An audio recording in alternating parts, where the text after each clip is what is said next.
যুদ্ধবিরতি কার্যকর হওয়ার পরও প্রতিদিন গাজার আকাশ স্থলপথে হামলা অব্যাহত রয়েছে।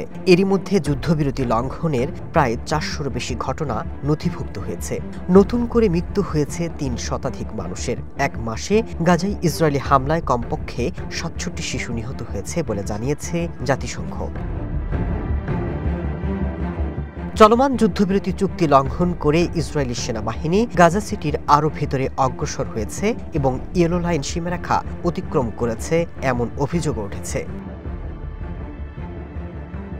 গাজায় অক্টোবরে যুদ্ধবিরতির পর থেকে খাদ্য সরবরাহ বাড়লেও তা এখনও চাহিদা পূরণের জন্য যথেষ্ট নয় বলে জানিয়েছে জাতিসংঘ।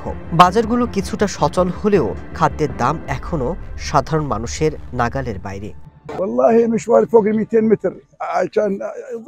এখানে মানুষ ঘন্টার পর ঘন্টা লাইন ধরে রয়েছে। কি করবে? তাদের কাছে তো অর্থ নেই, আর থাকলেও বাজারে দাম অনেক। গাজায় যুদ্ধবিরতি বজায় রাখতে আন্তর্জাতিক সেনা মোতায়েনে জাতিসংঘের নিরাপত্তা পরিষদের অনুমোদনে উদ্বেগ প্রকাশ করেছেন সাধারণ ফিলিস্তিনিরা। এমনকি অন্তর্বর্তী প্রশাসন প্রতিষ্ঠার মাধ্যমে আমেরিকা গাজার উপর আধিপত্য বিস্তার করে উপত্যকাটিকে ফিলিস্তিন থেকে আলাদা করে ফেলবে বলেও আশঙ্কা গাজাবাসীর। Masud Rana, one international desk.